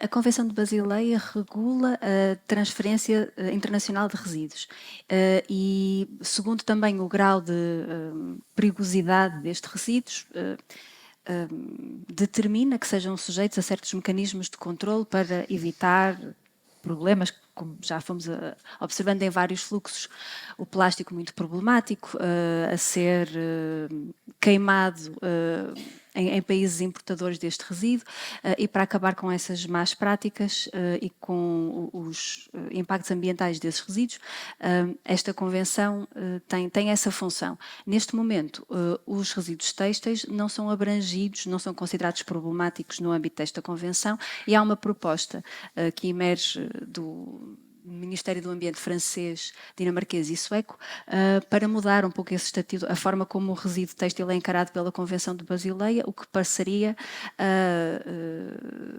provocar a necessidade de procedimentos complexos administrativos. Cada carga enviada tinha que ser autorizada pelo país que recebe, tem que ser autorizada pelos países por onde passa, portanto, mecanismos de controle mais rigorosos. É claro que nós temos todos ouvido falar de questões graves de poluição por resíduos têxteis em países africanos, Quénia, Gana, são vários desses países onde esses problemas foram identificados, e é um pouco no sentido de fazer qualquer coisa para evitar esse tipo de resultados que se propõe esta alteração e, no fundo, olhar para os resíduos têxteis como um resíduo potencialmente perigoso. Nós consideramos que a chave não será essa, e há aqui várias razões, vários impactos negativos possíveis de aplicar estes mecanismos de controlo mais apertados, porque vai causar uma maior onerosidade dos procedimentos e dificultar na prática a exportação. Não vai proibir, mas vai dificultar, quando na verdade do nosso ponto de vista e de conhecimento do mercado, aquilo que está a provocar em alguns hubs específicos de importação estes problemas de poluição por têxtil, não são têxteis que são exportados enquanto resíduos, mas enquanto têxteis reutilizáveis de má qualidade, que foram submetidos a processo de triagem, supostamente para identificar o que é reutilizável, mas processos de triagem de má qualidade, em que depois o resultado final são têxteis que efetivamente não têm viabilidade económica e que podem ser um dos fatores que explica esta poluição, mas eu diria que nem sequer é o fator determinante. Acho que é mais um problema de nível de serviço de gestão de resíduos nestes países. Pronto, isto tudo para dizer que nós somos contra, consideramos que isso vai ter depois implicações a nível daquilo que conseguimos realmente reutilizar e reciclar, com muitas restrições. Se calhar há coisas que não vão conseguir encontrar mercado, vai deixar de ser viável economicamente, ao mesmo tempo que temos mecanismos já aprovados recentemente, o Regulamento de Transferência de Resíduos da União Europeia, que já instauram uma série de procedimentos de controle, como, por exemplo, auditorias às instalações de triagem, que são promovidas pela própria Comissão Europeia e que já permitirão aferir um pouco da qualidade daquilo que sai e de como é que as coisas são feitas. No fundo, é a nossa oposição prende-se com o nosso conhecimento daquilo que são as condições do mercado desta gestão de têxtil e assegurar que a economia circular continua a poder acontecer em mercados externos que, pronto, e este testemunho que se calhar é ilustrativo disso, necessitam destes produtos, gerem-nos de uma forma geral bem, com problemas localizados, mas que poderão ser resolvidos de outra maneira. Obrigada. E tendo em conta que estamos assim sempre a falar de diferentes resíduos que impactam, na verdade, na indústria, o tema do resíduo, como referiu e bem, tem sido motivo de estudo. Por que é tão importante a indústria do têxtil e do vestuário olharem para este tema com outros olhos? Bem, o acesso ao resíduo vai ser acesso à matéria-prima. Portanto, há uma procura crescente. Eu não sei se é estrutural, mas também nos dados que recolhemos nos últimos meses, o preço por quilo de resíduo têxtil duplicou. É um sinal que começa a haver procura significativa, resíduo pós-consumo. E, portanto, é um sinal de procura. Nós podemos ter aqui um de facto, se nós conseguimos instalar na Europa, como nós ambicionamos, sistemas de reciclagem com dimensão significativos, nós vamos ter procurar por matéria-prima. E agora não vou entrar muito aqui para a questão se é reciclagem química, se é física, mas que é mecânica, mas vai ser preciso ter acesso à matéria-prima. A legislação que está pensada, inclusive a diretiva para o ecodesign que saiu a semana passada, ou 10 dias, tem lá que valoriza claramente a questão da incorporação de fibras recicladas. E, portanto, isso é um ponto importante e só assim é que nós podemos garantir na Europa uma circularidade da nossa indústria. Está por descobrir que dimensão é que essa indústria tem que ter na Europa, mas ela vai ter que crescer quase exponencialmente. Quase exponencialmente. Há aqui um fator risco significativo. São investimentos consideráveis. Estamos sempre a falar de investimentos de muitos milhões de euros, alguns dezenas de milhões de euros, e algumas das empresas potencialmente interessadas estão a medir o risco. E medir o risco também depende daquilo que é o quadro legal que foi estabelecido a partir de Bruxelas. Quando é que ele está verdadeiramente estabilizado? Quando é que eu posso contar que isto é sério? E depois de ser a sério, publicado, vamos ter fiscalização? É que nós temos dois grandes pilares. A questão do passaporte digital, o social do ecodesign, e a questão da responsabilidade legal do produtor. Mas isto pode valer zero se não houver fiscalização. Se não houver fiscalização, aliás, muitos empresários estão céticos em relação a isto. Porque têm experiências negativas relativamente a outras relações. Nomeadamente, há pouco falei do REACH. Isso é muito bonito, mas depois ninguém fiscaliza. E, portanto, continua a entrar produto a baixo preço por todos os sítios, mais alguns. Designadamente para alguns países da Europa, que são sobretudo empresas de plataformas comerciais que têm interesse em viabilizar os seus portos e as suas plataformas logísticas. E, portanto, tudo o que eles querem é que entendem para o máximo produto. O negócio deles é esse, é receber e despachar produto, e, portanto, têm muito interesse em que isso aconteça. Portanto, há aqui muita coisa para ser discutida nesta matéria e acho que há um conforto de enquadramento legal que tem sido dado aos investidores, que além do apoio que vai ter que haver de meios públicos, fundos públicos, tem que haver aqui um enquadramento bem definido. Mas vai haver, obviamente, uma procura significativa por uma matéria-prima e, portanto, pelo resíduo têxtil. Isso vai acontecer. O- E, portanto, o tema- o tema haverá da possivelmente...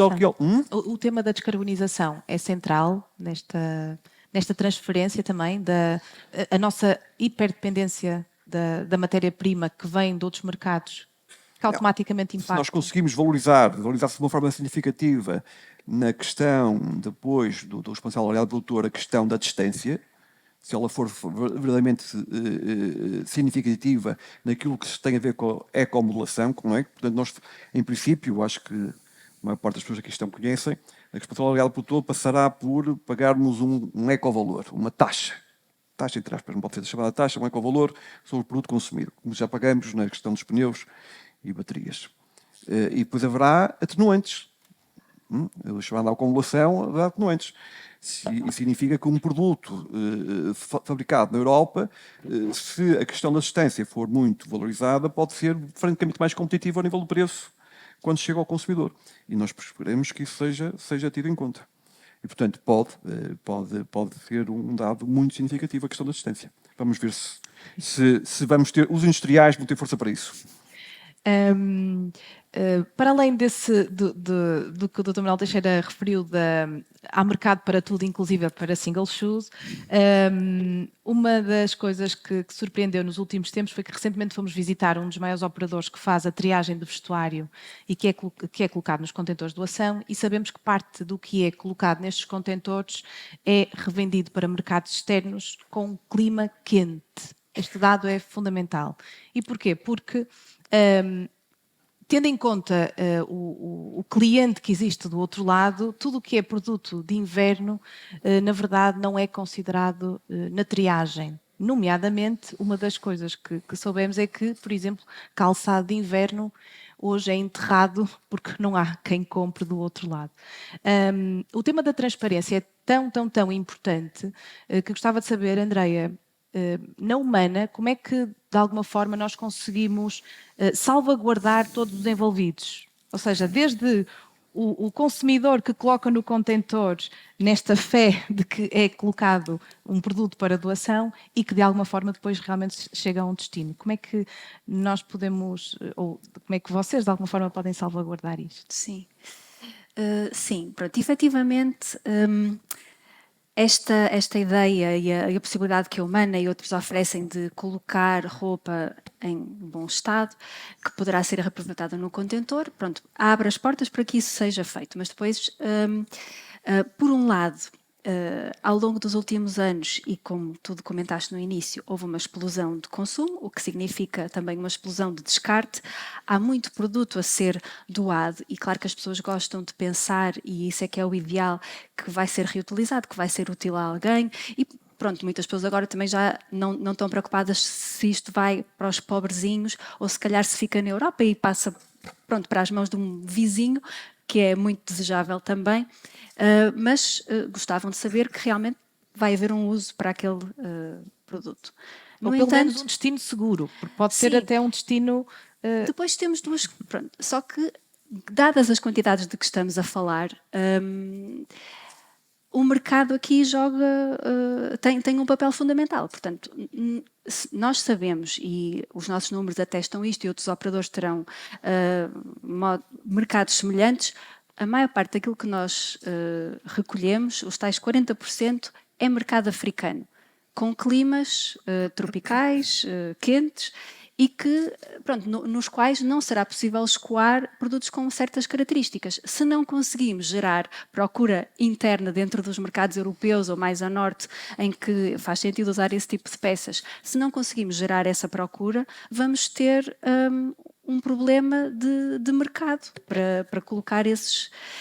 Portanto, eu diria que não é tanto um problema de transparência. Os operadores, eles querem fazer o dinheiro que conseguirem com aquele produto. Se não há quem descompre e se não temos a norte hábitos um bocadinho mais desenvolvidos de consumo de roupa em segunda mão, então vamos ter um excedente e se não há quem o compre, será incinerado, enterrado, porque é essa a realidade das coisas agora. Eu acho que não há nenhuma má fé, ninguém está a tentar esconder. A verdade é que nós recolhemos uma parte que já referimos, é reduzida em relação a tudo o que é descartado, e depois uma parte disso que recolhemos, se não encontra mercado, terá que seguir o mesmo caminho, que é a eliminação, porque não há, neste momento, na forma como o jogo está dado, não há outra opção. Isto não é tentar desculpar quem faz isso, é compreender porque é que isso acontece. Isso não é interessante para quem recolhe a roupa também, porque não está a gerar dinheiro, só está a gerar despesa. Ok. Filipe, sabemos que existem alguns projetos em Portugal de pequena escala, mas que já transformam resíduo têxtil de pós-consumo em soluções muito específicas. Poderás, de alguma forma, partilhar connosco o piloto que estão a desenvolver para produto pós-consumo? Sim. Mas eu antes queria pegar aqui em 2 assuntos que para nós também, para o nosso setor, parte dos resíduos é muito críticas, que é a questão. Eu começaria pela parte da responsabilidade alargada do produtor. A primeira, a responsabilidade pelo produtor, como disse o engenheiro Manuel Teixeira, vai obrigar os produtores, ou quem coloca no mercado, o agente económico, a pagar um valor pelo resíduo. Temos de ter noção que a responsabilidade alargada do produtor é para custear depois o fim de vida do produto. E atualmente esse custo já está a existir. E quem os paga é os municípios e depois indiretamente também o cidadão pelas tarifas. Porque o resíduo é recolhido e vai atualmente no sistema LIPOR vai muito para a incineração, mas nos outros sistemas, em nível nacional, vai muito para aterro.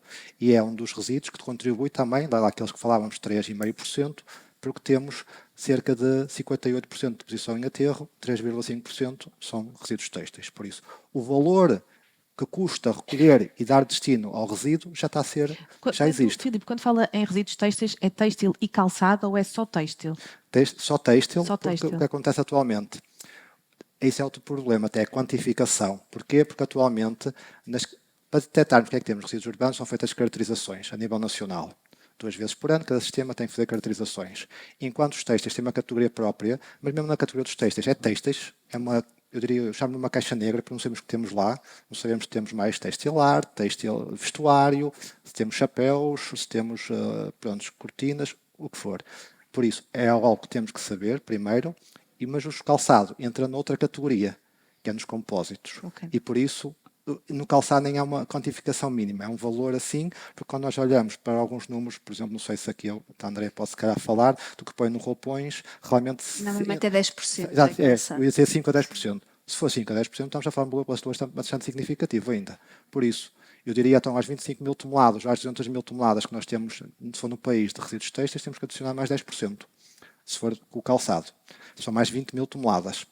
Só para perceber, esta conversa que os dois estão a ter relativamente aos números é aquilo que hoje ainda não se consegue apurar de forma clara porque não está bem definido. Não, acho que não é por aí. O problema é que não temos um sistema de quantificação que seja válido.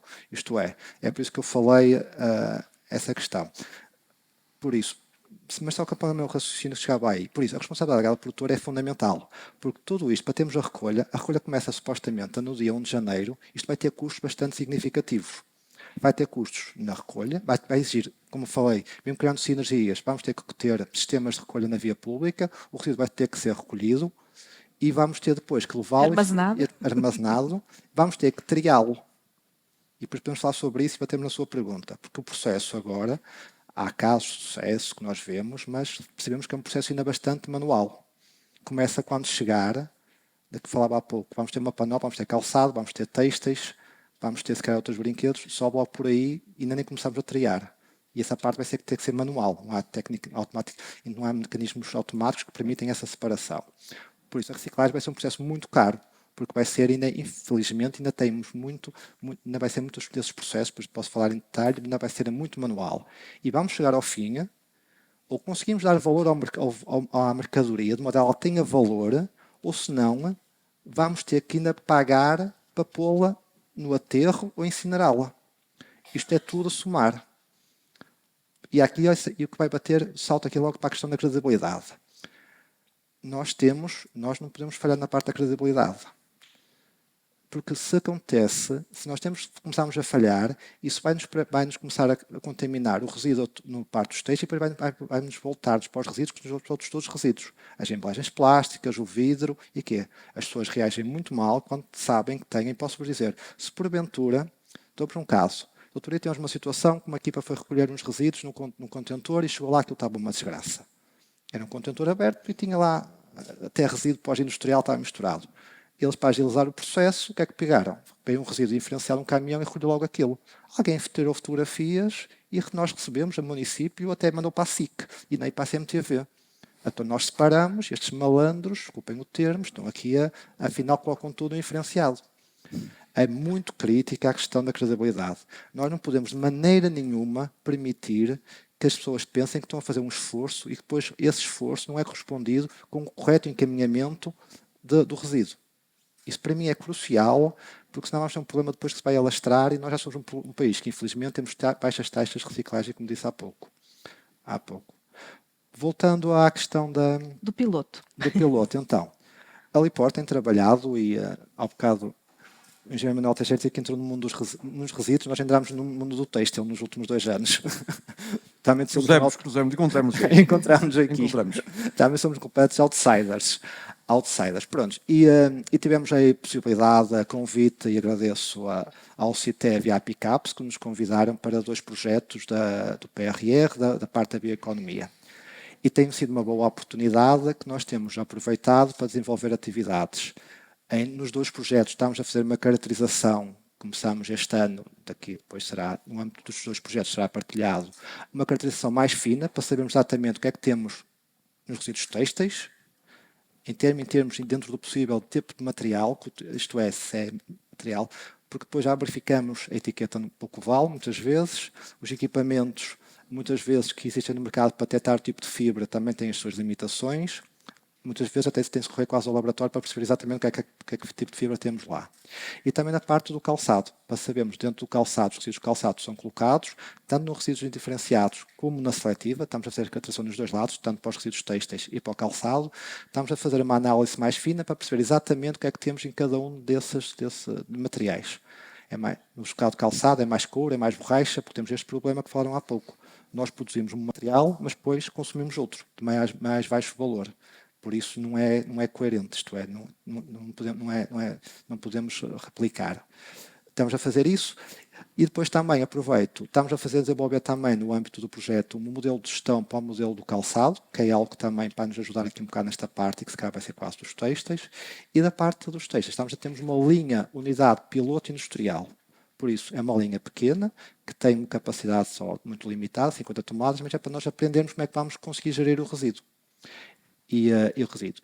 E depois, mas a Lipor tem no seu plano estratégico até 2030, se houver condições, e a responsabilidade largada do produtor será algo essencial, de modo a verificar se conseguimos ter um modelo económico minimamente viável, e até diria mais, em cima da responsabilidade largada do produtor, tem que haver uma entidade gestora, tem que haver uma entidade gestora, uma sociedade uma ponto verde, uma Eletrão, uma Novo Verde, indiferente. Tem que haver alguém que consiga gerir tudo isto. Está previsto.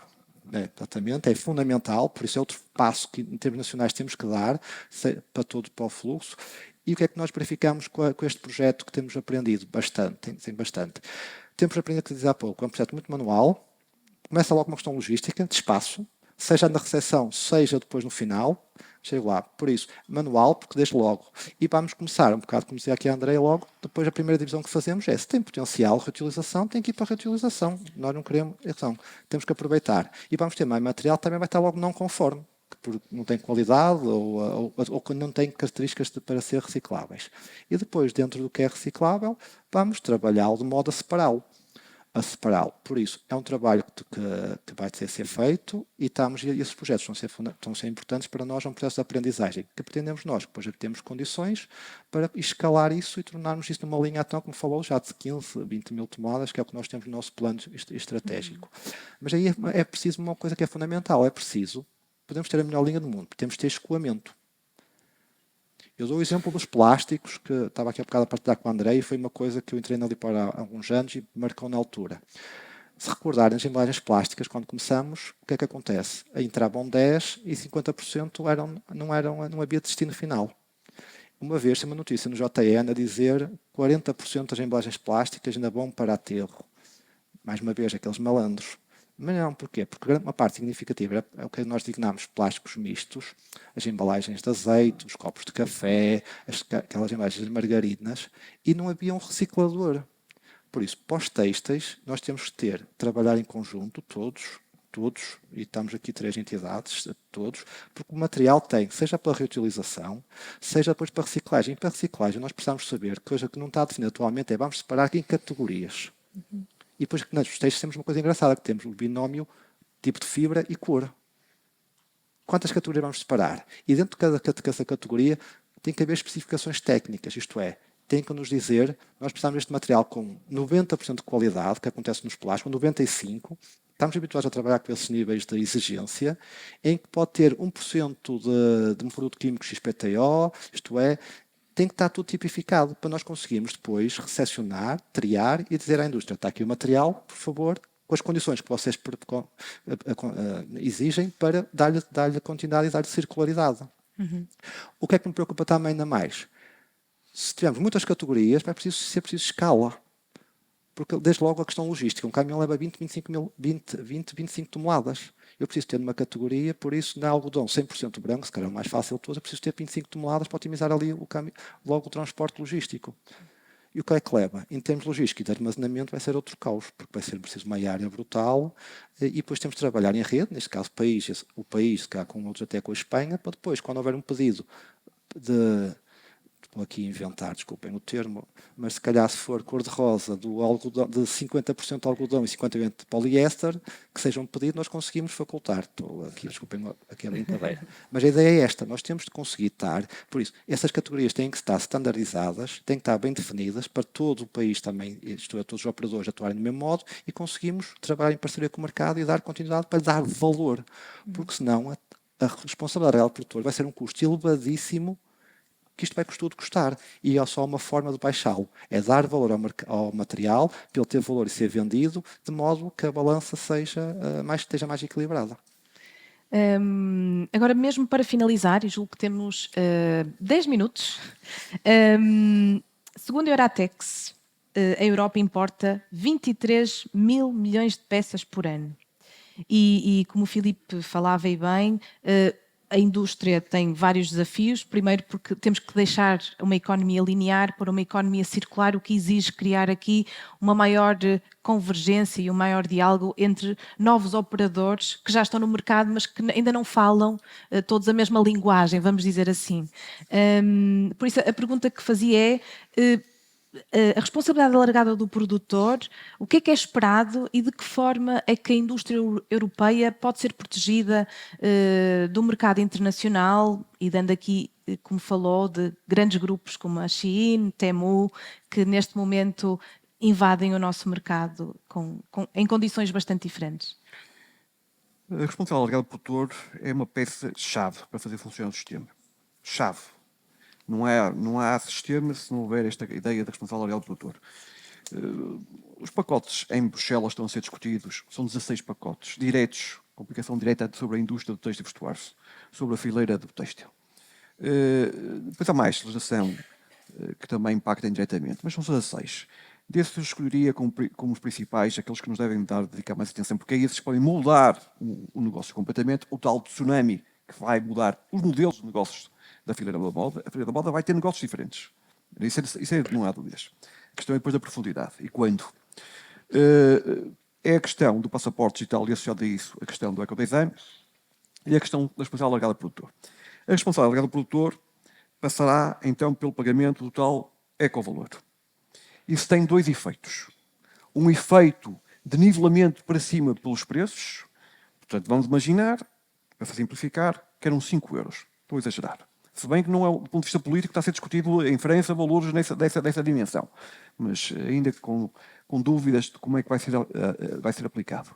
Um produto que chega à Europa por 5 euros, à partida ficará por 10 euros no consumidor final. Um produto que sai da Europa, que sai a 20, parecido com aquele, mais caro, foi feito na Europa, provavelmente cumpre todos os critérios necessários para ter redução de taxa, porque é um produto amigo do ambiente, se calhar não paga nada, paga só 1 euro, e o preço passou de ser de 10 para 21, em vez de 5 para 20. Portanto, aproxima-se ao nivelamento dos preços. Okay? Vamos puxar um bocadinho para, de alguma forma, puxarmos o produto barato não ser tão barato. O produto barato e fraco não ser tão barato. Esse é um efeito. O segundo efeito é a recolha de fundos. à recolha de fundos significativa para tratar da questão da recolha dos resíduos, do tratamento dos resíduos, inclusive do financiamento da indústria de reciclagem. Tem que haver. Tem que haver. E, portanto, esta decisão política está longe de ser tomada em valores. Há experiências de alguns países que estão a fazer. A França está mais avançado. A KKT, como motor francês, do nosso ponto de vista, é interessante porque está a testar, está a avançar, está a aplicar, ainda numa lógica voluntária, mas quase obrigatória, porque os grandes grupos, por questões de reputação, não querem ser acusados de não estar a contribuir e, portanto, já obrigam as marcas portuguesas que exportam para a França a contribuir para esse fundo. Portanto, há marcas portuguesas que já estão a contribuir, com valores já significativos, na casa dos largos milhares de euros. E, portanto, Portugal está atrasado. Portugal está atrasado pelo menos 3 anos. Pelo menos 3 anos. O que nós queremos agora nos próximos tempos é queimar etapas. A mudança de governo, desse ponto de vista, não facilitou, mas esperamos que este governo também esteja disponível para este grande desafio, e estamos convencidos que sim, e rapidamente fazermos em poucos meses aquilo que podemos ter feito pelo menos em 3, 4 anos. Em poucos meses. Não vamos com certeza cumprir completamente a questão de ter uma entidade gestora a 1 de janeiro do próximo ano. Parece difícil, há toda uma lógica processual a cumprir que ainda demora algum tempo, mas vamos queimar etapas, aprender com os modelos mais avançados. Eu acho que nós devemos claramente trabalhar com os modelos mais avançados. Há quem defenda que não. Que diga, bem, vamos esperar que os outros avancem. Há muitos países também que estão atrasados como Portugal. Não é só Portugal. Verdade. Então, há muitos países. Portanto, vamos esperar, juntamos ao pelotão dos últimos e depois vamos escolhendo ali aquilo que não compromete e vamos cumprir os mínimos. Não é isso. Do ponto de vista da indústria, isso não serve os nossos interesses. Nós achamos que devemos ser um caso, um exemplo, e com isso, com a nossa aprendizagem, com o conhecimento que desenvolvemos, podermos, de alguma forma, influenciar em Bruxelas para termos um sistema que, francamente, funcione e valorize a produção europeia, amiga do ambiente. É esse o grande desafio que nós temos pela frente. Eu diria que chegamos ao fim, pelo menos da nossa parte, e agora abria aqui à plateia alguma pergunta que eventualmente queiram fazer, algum comentário, alguma dúvida. Hoje temos a sorte de ter aqui vários operadores, representados de forma distinta. Ou caso até não queiram fazer nenhum comentário, podem sempre partilhar alguma inspiração, e caso queiram falar é só pôr a mão no ar, porque temos microfones. Bom dia. Eu estou aqui na qualidade não de produtor, mas sim de cliente empresarial consumidor de peças de vestuário. Sou da PRIO, do Departamento de Marketing, e temos fardas nos nossos colaboradores dos postos de abastecimento, e estamos com um problema em mãos, que é: nós vamos mudar toda a farda e não temos a preocupação do que fazer com a farda que vamos descontinuar. Está no sítio certo, tem aqui várias pessoas que a podem ajudar. Exato. Vi aqui que falaram muito sobre o consumo de cliente final e de peças vendidas ao público. No caso de empresas que tenham fardas profissionais que precisem de descartar ou dar outra vida, nós não temos encontrado grandes soluções viáveis, pelo menos onde temos procurado. Se calhar procuramos nos sítios errados, mas gostava de saber que soluções é que existem para esta situação, ou se não existindo, têm em vista algum tipo de projeto ou solução viável. Então, se calhar em vez de sermos nós a responder, Andreia, que queres responder, não? É que há pessoas que já fazem isso. Portanto, se calhar passava aqui, há pessoa que está à sua frente, que já tem soluções nesse sentido. Bom dia. Eu tenho uma pergunta antes de responder à sua pergunta. Vocês pretendem descartar ou pretendem dar uma nova vida? Há peças que dará para dar uma nova vida e há outras que se calhar têm que ser descartadas. Pronto. Pelo fator de brandização que algumas peças têm, nós temos que ter cuidado no tipo de utilização que depois puderam vir a ter. Sim, mas isso é uma questão de remover, se calhar, não é? De uma parte, pelo menos. Há peças que não dá para remover. Ok. Pronto, então, só para esclarecer, já que a Joana fez o favor de introduzir o tema, nós temos em primeiro lugar, Ana Tavares, Grupo Valérios, temos uma unidade de reciclagem em Mindelo, direcionada apenas para a parte de novos fios para utilização em vestuário. Esta questão surge-nos muitas vezes e cada vez mais por parte de empresas relativamente a vestuário corporativo, mais até do que se calhar propriamente de marcas ou de outras pessoas que recolhem em contentores ou assim. Neste momento temos tido mesmo muito foco no vestuário corporativo. O que é que acontece e como é que é a forma que nós atuamos? Sempre que alguma entidade vem ter connosco para tentar reciclar materiais em que efetivamente o objetivo é dar-lhe uma segunda vida, ou seja, o seu exemplo em específico, vocês entregam-nos fardas para reciclar, nós vendemos fio, malha, peça, o que quiserem. Não fazemos recolha apenas como sendo apenas para a nossa matéria-prima, na parte do pós-consumo. E digo-lhe porquê. A matéria-prima que recebemos pós-industrial, que é neste momento a maior parte do nosso negócio, ou seja, recolha de desperdícios industriais, temos um destino que conseguimos garantir a qualidade do produto, e sim, a qualidade é mesmo muito relevante neste processo de reciclagem. E, portanto, recolhemos, pagamos por esses desperdícios e utilizamos como matéria-prima em vez da matéria-prima virgem.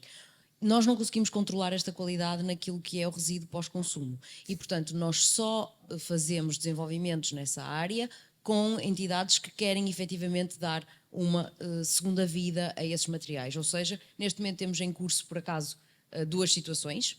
Uma delas é de uma cadeia de restaurantes inglesa. Recebemos as fardas dos clientes anteriores e posso-lhes dizer claramente, é uma t-shirt preta que tem um bordado vermelho, uma etiqueta na manga e a etiqueta depois da composição. Eles assumiram que não queriam retirar absolutamente nada dos acessórios porque poderiam ter essa contaminação no fio. Reciclamos essas t-shirts, ou seja, da forma como elas chegaram, já separadas, prontas a reciclar. Nós não temos internamente a capacidade de sorting. Quando precisamos, e aí eu acho que a Humana podia prestar esse serviço de sorting que já tem interno a quem está na indústria e precisa muito desse serviço e não consegue encontrar em Portugal. Acho que é um negócio que devíamos falar. Nós neste momento recorremos muito à Espanha e portanto, reciclamos essas t-shirts, incorporamos 30% desse resíduo no fio final. No fim as t-shirts eram 100% algodão. Tivemos um fio feito de 30% de algodão reciclado, 70% algodão virgem. E estamos neste momento em curso a fazer os materiais, portanto a malha, e vamos fazer novas fardas com isso. Temos tido vários destes projetos e aí sim já temos conseguido resultados com bastante sucesso.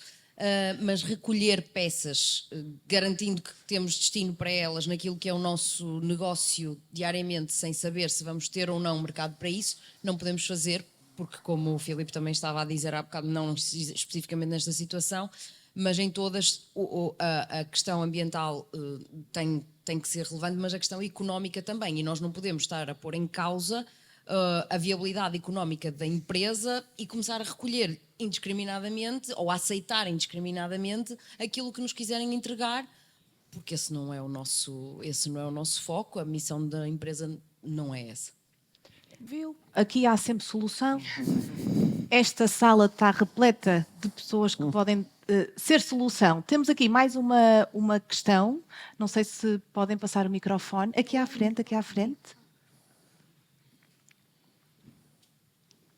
Depois, eventualmente, chama-se Joana, não é? Joana. Joana, depois mais à frente temos outras pessoas que podem também auxiliar nesse sentido, depois, se quiser, podemos apresentar. Boa tarde. Olá, boa tarde. Cumprimentar o painel, que achei muito interessante, enfim, todas as intervenções. Tenho uma empresa de confecção, temos toda a nossa sala de corte 100% automatizada, desde a preparação dos moldes, etc. E acontece que, mesmo assim, temos imensos resíduos. No passado, até há cerca de 5 anos, a empresa que nos fazia a recolha dos resíduos conseguia que todos eles fossem reciclados. E era uma grande vantagem, fundamentalmente era para construir tapetes artesanais. Há 5 anos, essencialmente, esta parte, a empresa não está a conseguir reciclar praticamente nada e tive conhecimento há relativamente pouco tempo que isso está a ir parar a um aterro. Tenho procurado empresas para nos recolherem os resíduos, mesmo pagando, porque atualmente também já o estamos a fazer e não temos conseguido.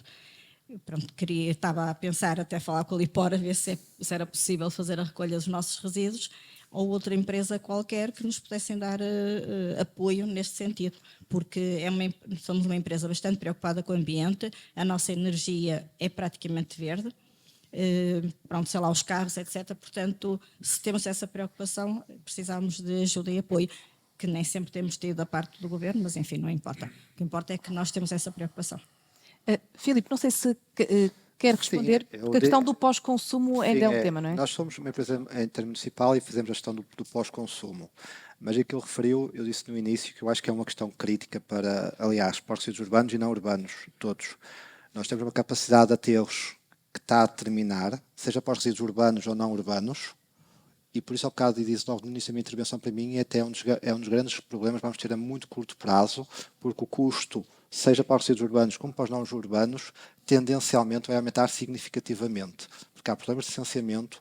Agora temos o efeito NIMBY, isto é, montar um aterro, construir um aterro novo, é muito mal visto pela população, que reage mal, e por isso esta questão da reciclagem é fundamental, porque os custos de tratamento de resíduos tendencialmente vão aumentar significativamente nos próximos anos, tendo por essa parte lógica não vai haver grande disponibilidade até para colocar em aterro.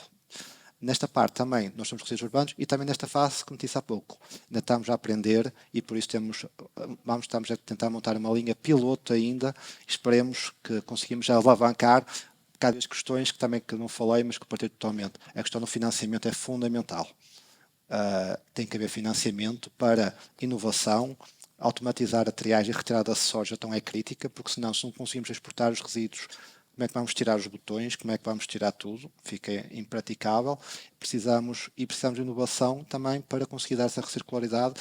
Inovação e financiamento é fundamental, sem isso isto não vamos a lado nenhum. Mas, respondendo à sua questão, como ainda não estamos a falar de um resíduo que tem estas dimensões mais críticas, aqui na sala existem vários operadores precisamente de reciclagem que a podem auxiliar nessa questão. Portanto, no final, poderemos apresentar quem é quem, está bem? Não sei se mais alguém gostaria de partilhar. Por favor. E talvez diria que seria a última pergunta.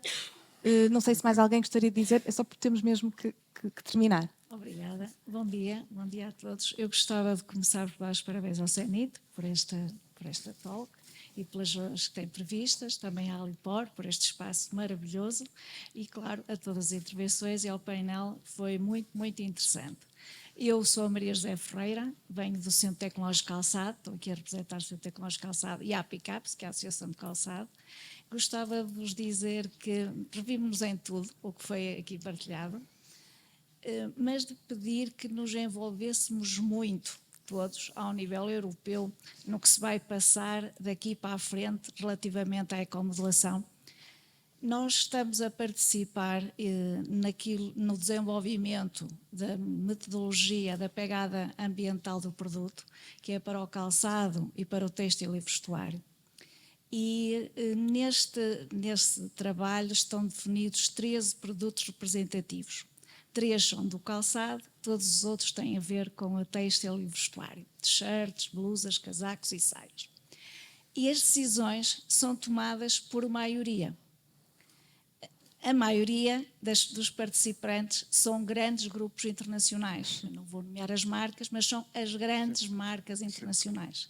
Nós não conseguimos fazer passar nada do que propomos. Temos que estar em equilíbrio permanente a fazer cedências. E preocupa-nos muito a questão estamos aqui a falar de produtos de qualidade e tudo mais. Eu sou a única portuguesa que está a participar neste grupo, temos proposto que se sigam as normas internacionais, ou no mínimo as europeias, porque estamos a tratar de uma metodologia europeia, e os valores de referência, portanto, as especificações, as propriedades que os produtos devem cumprir de acordo com o que já está normalizado. Mas isso não foi aceito. Estão-se a estabelecer quesitos de qualidade muito inferiores àqueles que nós normalmente aconselhamos para calçado. Eu não sou especialista têxtil, não é? Portanto, posso-vos dizer que para o calçado que nós trazemos aqui nos pés tem qualidade superior àquele que poderá vir a ter uma pegada ambiental do produto, digamos, reconhecida ao nível europeu. Era importantíssimo que nos envolvêssemos aqui para a frente, todos, e realmente conseguíssemos que aquilo que referiu, os 5 ou os 10 euros, ou só pagarmos 1 euro, venha a acontecer. Se não nos envolvermos, não vai acontecer. Quem vai deliberar, quem vai decidir, são os grandes grupos que estão a dominar o mercado e que são relacionados com a fast fashion ou grandes marcas. Portanto, eu sou muito positiva, mas tinha que deixar aqui este sinal, este pedido de colaboração, e contei com o calçado para nos juntarmos todos neste trabalho. E queria também agradecer à Alipor tudo que tem aportado e tem ajudado no projeto da bioeconomia, e não só, todo o trabalho excelente que faz. Obrigada. Muito obrigada pelo seu testemunho. Diria que a sessão chegou ao fim. Vamos agora passar para a área do almoço e só pedimos uma atenção. Quem eventualmente escolheu almoçar e seguidamente fazer a visita, para conseguirmos coordenar os grupos, pedíamos que há 1 hora, ou melhor, peço desculpa, ao meio-dia e... Não. Tem que ser às 2, exatamente, às 1h45, peço desculpa, à 1h45, estivéssemos todos lá fora para apanharmos o autocarro, para irmos então para a Alipor, que está a 10 minutos daqui, está bem? Pedíamos mesmo atenção em relação a esse horário, portanto, 1h45, para estarmos todos lá, para não haver atrasos, está bem? Obrigada.